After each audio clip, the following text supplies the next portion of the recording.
अपने दूत को भेज रहा है। लोगों ने बहका दिया, अरे तू भी तो द्वारकाधीश है, तू भी तो भगवान है, क्या कमी है? संग को मूर्ख पराई फूंक से बच जाते हैं। 2 हाथ नकली लगा लिए, बढ़िया हमारा नकली बन के पेट्रोल का गरुड़ लेकर के वो तो असली बन गया। और भगवान से आकर के संदेशा दिया, देखो वासुदेवोपतीर्णो हम एक एव न चापरः भूतानाम अनुकंपार्थम त्वन्तु मिथ्याधिनाम त्यज। सरकार हमारे स्वामी ने कहा है कि वह असली वासुदेव हैं, पौंड्रक, आप नकली हो। भला चाहते हो तो उनकी शरण में आप पहुंच जाइए, नहीं तो युद्ध के लिए तैयार हो जाइए। भगवान बोले वाह भैया, नकली असली को ललकार रहा है, चलिए हम चलते हैं। ठाकुर जी ने जाकर के गरुड़ के लिए विध्वंस किया, नकली हाथ काटे, अंत में गर्दन काट दी, दिव्य ज्योति भगवान के चरणों में विलीन हो गई। बोलिए द्वारिकाधीश की जय। धार कर दिया। इसके उपरांत में नारद जी आए, नारद जी मोहित हो गए, भगवान की लीला देख करके स्तुति गा के चले गए। अब देखिए यहां से भगवान की जितनी लीला है वो सब की सब करने लायक है। आज तक जितनी लीला है वो चिंतनीय है, पर अब करनी है। ब्राह्मे मुहूर्त उत्थाय वायु पस्पर्श माधव, ठीक 4 बजे उठ जाते हैं, फिर हाथ पर धो करके आत्मचिंतन करते हैं, फिर बाद में नहा धो करके संध्या बंदन करते हैं, वेद पाठ करते हैं, स्वयं विद्वानों से कथाएं पुराण सुनते हैं, आज इत्यादि का दान करते हैं, सब करके फिर सुधर्मा नाम की सभा में पहुंचते हैं। इनकी लीला का बड़ा सुंदर वर्णन है यहाँ। इसके बाद सुधर्मा नाम की सभा में नारद जी पधारे। सरकार इंद्रप्रस्थ में पांडव आपको याद कर रहे हैं, राजसूय यज्ञ करना चाहते हैं, राजसूय यज्ञ के माध्यम से आपकी प्रतिमा का यत्न करना चाहते हैं। गिरि ब्रज नाम की राजधानी से एक इतने में दूत आ गया। बोलो जय श्री कृष्ण। जय श्री कृष्ण। और जैसे ही दूत आया, सरकार आपके लिए ओ जरासंध ने जो 20,800 राजा बंद किए हैं वो पुकार रहे हैं बेचारे, उनकी रक्षा करिएगा। भगवान ने विचार किया कहां जाऊं, वो भी बेचारे राजा दुखी हैं, वहां जाना चाहिए, यज्ञ में भी जाना चाहिए। उद्धव जी बोले सरकार कथा सुनने के लिए जा रहे हैं ना, और बीच में कोई आवाज लगा रहा है मुझे बचाओ, तो कथा में सत्संग में देरी भले ही हो जाए, उस दुखियारे का दुख मिटाओ। राजसूय यज्ञ में राजाओं को जीतना पड़ेगा। और महाराज राजाओं को जीतने के लिए आप दिल्ली जाओगे, पहले तो यज्ञ की वहां पर आप रूपरेखा रचोगे, फिर सब जगह पूरी धरती पर राजाओं को जीता जाएगा, उसी में जरासंध आएगा। एक पंथ दो काज, इसलिए यज्ञ में जाइए। भगवान श्री कृष्ण वहां पधारे, आपातकालीन मीटिंग बुलाई, बड़े बड़े लोग इसमें बैठे हैं, बड़े बड़े विद्वान हैं, क्षत्रिय हैं, वैश्य हैं, युधिष्ठिर जी बैठे हैं। भगवान द्वारकाधीश बोले कहो युधिष्ठिर भैया सबके लिए काय को बुलायो है? बोले महाराज एक इच्छा है। क्या इच्छा है? बोले क्रतुराजे न गोविंद राजसूयेन पावनी यक्षे विभूतिर्भवतस् तत्संपादयना प्रभो। महाराज इच्छा है कि आपकी प्रतिमा का यजन हम राजसूय यज्ञ के माध्यम से करना चाहते हैं, पर आपके संपादन के बिना यह सुलभ नहीं है। आप अध्यक्ष बन जाइए, आप तो केवल हमारे ऊपर कृपा की वर्षा कर दीजिएगा। संत और भगवंत की केवल अध्यक्षता हो जाए, उनकी कृपा दृष्टि से ही कार्य सफल हो जाता है, उपस्थिति हो जाए महापुरुषों की। इसलिए प्रभु आप हमारे भगवान हैं, ठाकुर हैं, आप ही हमारे महापुरुष हैं, आप इस अध्यक्ष पद को स्वीकार कीजिएगा। भगवान बोले हमको स्वीकार है, पर सुनो भैया यज्ञ में धन की जरूरत पड़ेगी। इसलिए भागवत में लिखा है ब्राह्मण क्षत्रिय वैश्य भ्रातृभिष्ट युधिष्ठिर। ब्राह्मणों को बुलाया क्यों? बोले ये ज्ञानी हैं, इनकी जरूरत पड़ेगी वेद पाठ की। क्षत्रियों को बुलाया क्यों? बोले बल को भी साथ में लेना है। वैश्य ही ये धनाढ्य है, ये पैसा देंगे। पर व्यापारी जितने आए थे बोले हम तो इतना इतना दे सकते हैं। भगवान बोले इससे कुछ नहीं होगा, सबको भेज दो टैक्स उगाने के लिए। इसलिए महाराज चारों भैयाओं को चारों दिशाओं में भेज दिया। भीम को पूर्व के लिए भेजा, महाराज सहदेव को दक्षिण में भेज दिया, अर्जुन के लिए उत्तर में भेज दिया, नकुल के लिए पश्चिम में भेज दिया। तीनों भाई जीत के धन लेके आए, भीम तो हार के आगे जरासंध से। क्यों? बोले जिस दिन से ब्राह्मणों की कृपा से जरासंध जीता है, उस दिन से संत और ब्राह्मण को भगवान मानता है। दरवाजे पर आकर के जो मांगते हैं वही देता है। तुम्हारी कृपा से मैंने अजय द्वारकाधीश को भी जीत लिया, वो कृष्ण को जीत लिया, सबको दान दे रहा है। युधिष्ठिर जी बोले कृष्ण अब का हो मेरे को? बड़े भैया तू चिंता मत कर, ये अर्जुन के लिए भीम को मोकू दे दे। अरे भैया तेरे ही हैं जी, तो कैसी बातें कर रहे हो? बोले ना ऐसे नहीं, जैसा मैं कहूं वैसे ये करें। युधिष्ठिर जी बोले मेरी आज्ञा है, जैसा कृष्ण कहे वैसा ही करना भीम। अर्जुन तो मानता था, भीम थोड़े बड़े थे, छोटा भैया है मेरा। भीम ने कहा ठीक है सरकार। बोलो भैया क्या करना है? बड़े कपड़े उतार के पीले वस्त्र पहन लो। पीले वस्त्र पहन के हाथ में कमंडलू लो, माथे पे त्रिपुंड लगाओ। भीम बोला क्यों भैया बाबा जी बना रहे हो का? बोले बस यही समझ लो।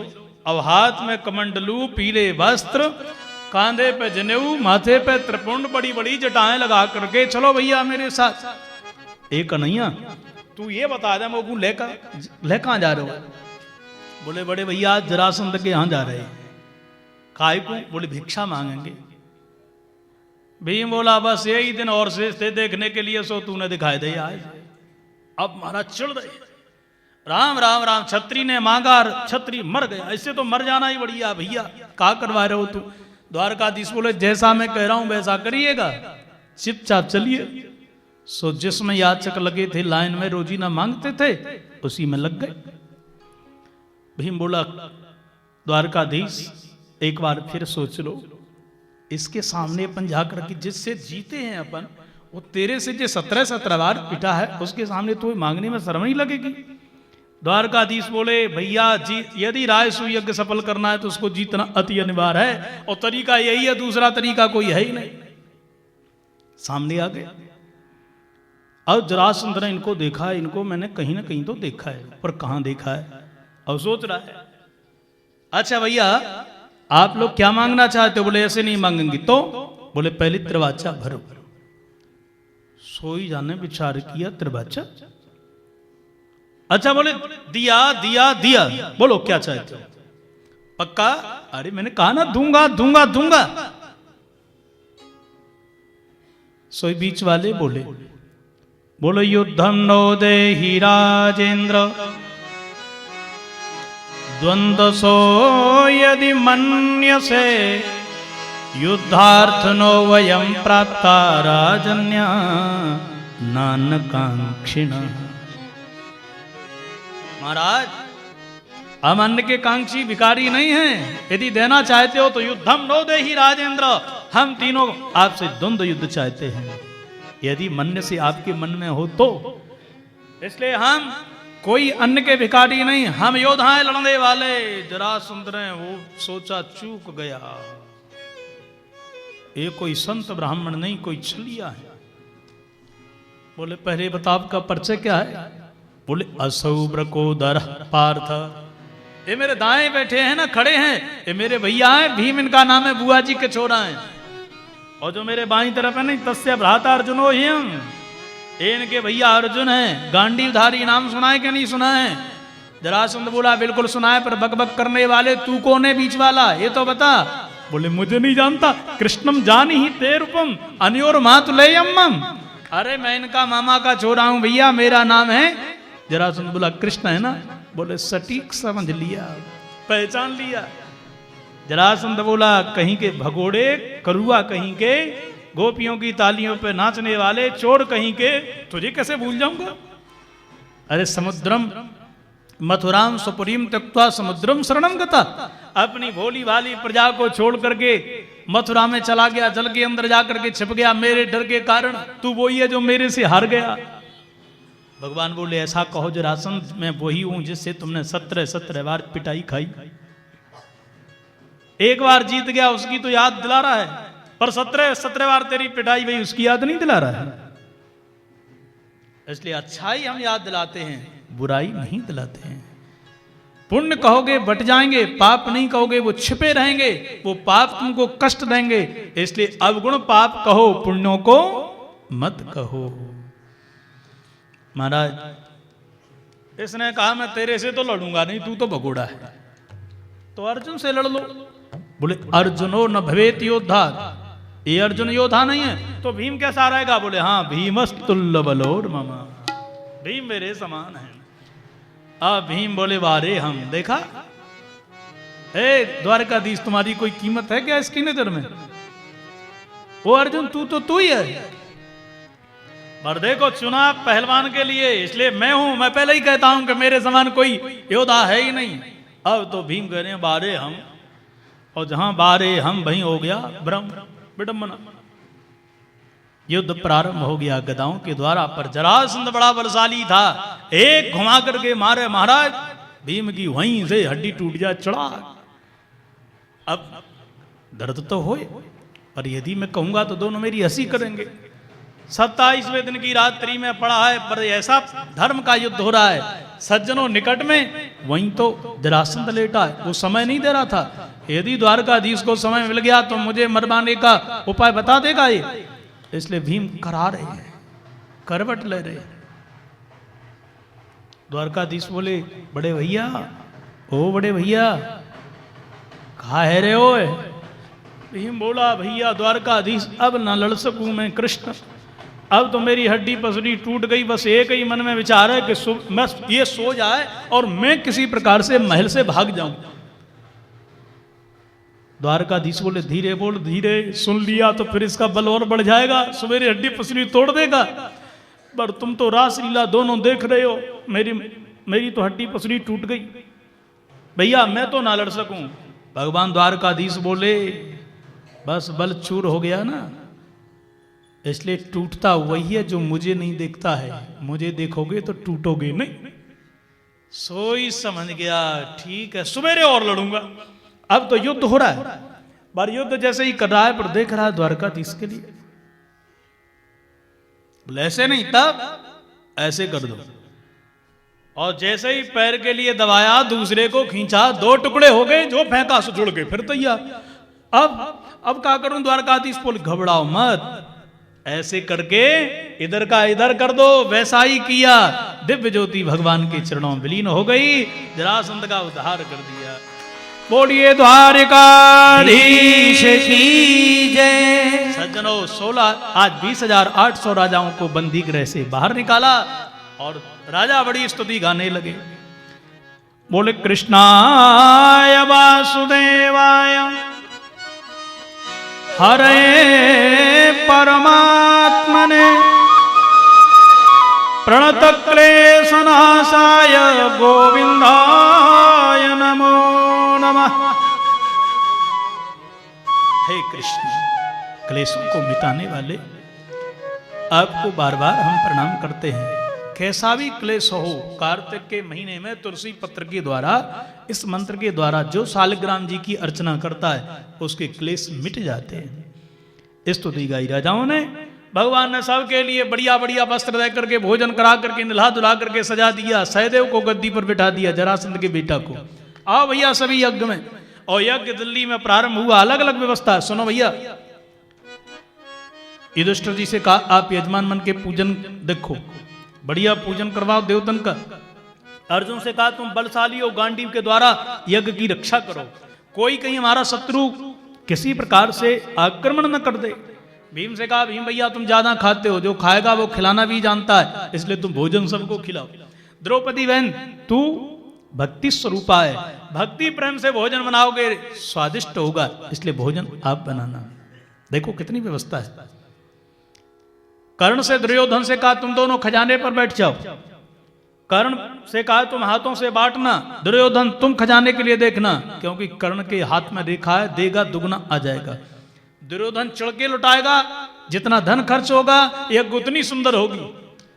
महाराज सबके लिए व्यवस्था बांटी। भगवान ने कहा संतों का स्वागत मैं करूंगा आने वाली, क्योंकि संत मेरे रूप हैं, आज मैं अपना ही स्वागत करूंगा, इसलिए सब स्वागत कर रहे हैं सज्जनों। परंतु बीच में एक प्रश्न खड़ा हो गया कि प्रथम पूजा किसकी हो? किसी ने कहा गणेश की, किसी ने कहा शंकर की, जरासंध की। बेटा सहदेव ने कहा भैया यदि पूजा हो तो केवल मेरे कृष्ण की हो, क्योंकि यही महान है। महाराज चढ़ने वाले समाज में कई होते हैं। शिषपाल खड़ा हो गया, नंबर 1 का कड़ुआ, भगोड़ा, लुटेरा, चोर, अरे बिना पढ़ा लिखा जल के अंदर रहने वाला, मैं जानता हूं कितना छलिया है। 100 गाली पूरी वही। भगवान ने दिया हुआ बुआ जी के वचन को सत्य किया, चक्र सुदर्शन के द्वारा सिर काट दिया। भगवान के चरणों में दिव्य ज्योति विलीन हो गई। बोलिए द्वारकाधीश की जय। तदोपरांत अज्ञान स्नान हुआ सज्जनों, और दुर्योधन के लिए जल में स्थल में जल दिखाई दे गया। द्रौपदी ने कहा अंधे के अंधे ही होते हैं। वहीं से युद्ध की भूमिका रच गई। इसने साड़ी को खिंचवा दिया दुशासन से, दूध क्रीड़ा करवाने के उपरांत जरा महाराज वहीं पर भीम ने प्रतिज्ञा कर ली, एक भी कौरव को जिंदा नहीं छोड़ूंगा। महाभारत का युद्ध हो गया, कौरव मारे गए, पांडव विजयी हो गए। राजा परीक्षित ने कहा महाराज अब तो कोई ऐसे भक्त की कथा सुनाओ जिसने केवल मेरे कृष्ण का भजन किया हो, केवल उनकी कथा सुनता हो, कीर्तन गाता हो, केवल उनकी भक्ति करता हो, दुनिया से कोई लेना देना नहीं। ऐसे मेरे भक्त की चर्चा सुनाइए। तब सुदामा चरित्र की चर्चा प्रारंभ हो गई। आइए सुदामा चरित्र श्रवण करते हैं बड़े भाव से। अब ठाकुर जी का स्मरण करें। छीन लिया मेरा भोला समन, राधा रमण प्यारे राधा रमन। जय जय छीन लिया मेरा। सभी गाइए बड़े भाव से, ताली लगाते हुए। राधा रमण प्यारे राधा रमण। जय जय छीन लिया मेरा भोला समन, राधा रमण प्यारे राधा रमन। जय जय छीन लिया मेरा भोला समन, राधा रमण प्यारे राधा रमन। राधा रमन प्यारे राधा रमन, राधा रमण प्यारे राधा रमन। राधा रमन प्यारे राधा रमन। राधा रमण प्यारे राधा रमण। छीन लिया मेरा भोला समन, राधा रमण प्यारे राधा रमन। राधे राधे। ताली लगाते हुए सभी गाते जाइए। भोला समन, राधा रमण प्यारे राधा रमण।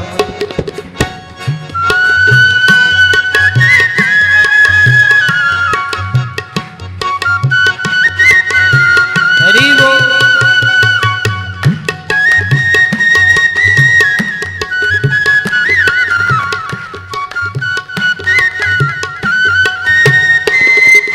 गोकुल का ग्वाला वो ब्रज का बसैया, गोकुल का ग्वाला वो ब्रज का बसैया। गोकुल का ग्वाला वो ब्रज का बसैया। गोकुल का ग्वाला वो ब्रज का बसैया। भक्तों का मोहन और माँ का कन्हैया। भक्तों का मोहन और माँ का कन्हैया। गोपियों का मोहन और माँ का कन्हैया।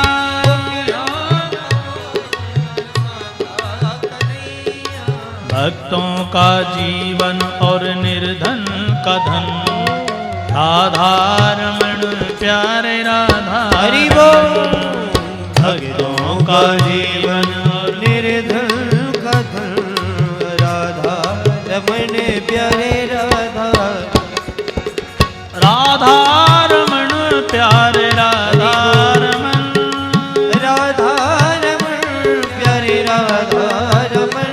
बोलो राधा रमण प्यारे राधा रमण। राधा रमण प्यारे राधा रमण। जय जय छीन लिया मेरा भोला समन, राधा रमण प्यारे राधा रमण। छीन लिया मेरा भोला समन,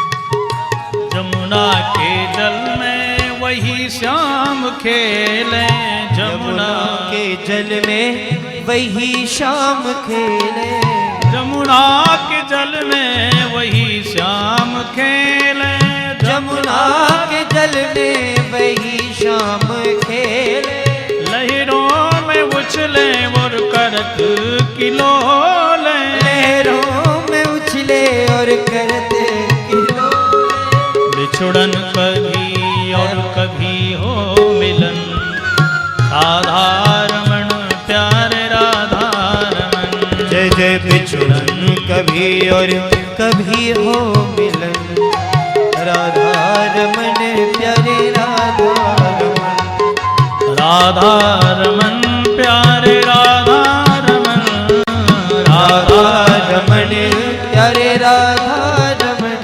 जय जय छीन लिया मेरा भोला हरि सपन, बोल।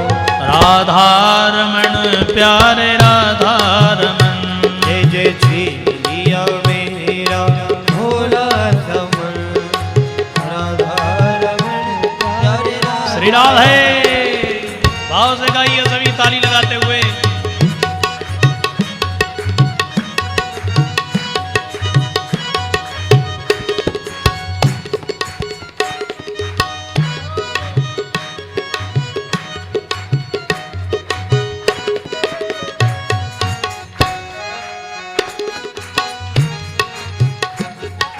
जाकर के देखा वो मंदिर के अंदर, के देखा वो मंदिर के अंदर, जाकर के देखा वो मंदिर के अंदर, जाकर के देखा वो मंदिर के अंदर, घट घट के अंदर वही श्याम सुंदर, घट घट के अंदर वही श्याम सुंदर, कुंडल हलन और तिरछी चलन, राधा रमण प्यारे राधा रमन।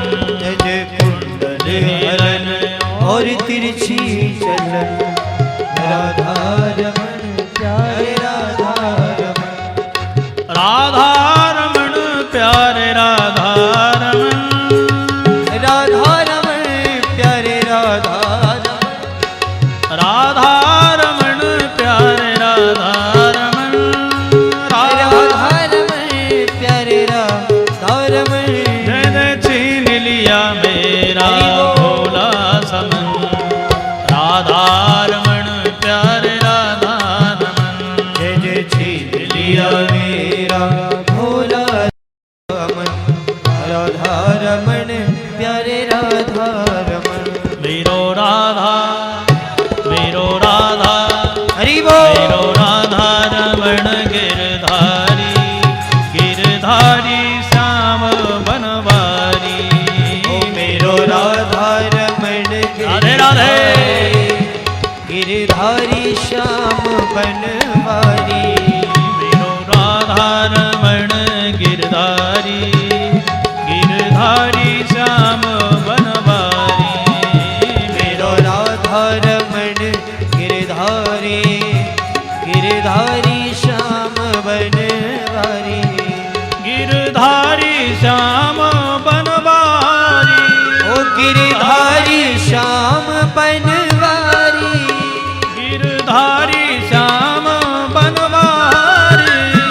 गिरधारी श्याम बनवारी, गिरधारी श्याम बनवारी।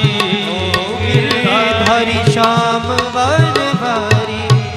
मेरो राधा मेरो राधा मेरो राधा रमण गिरधारी, गिरधारी श्याम हरि बोल। बनवारी। ओ मेरो राधा रमन गिरधारी, गिरधारी श्याम बनवारी, मेरो राधा रमण गिरधारी, गिरधारी श्याम बनवारी।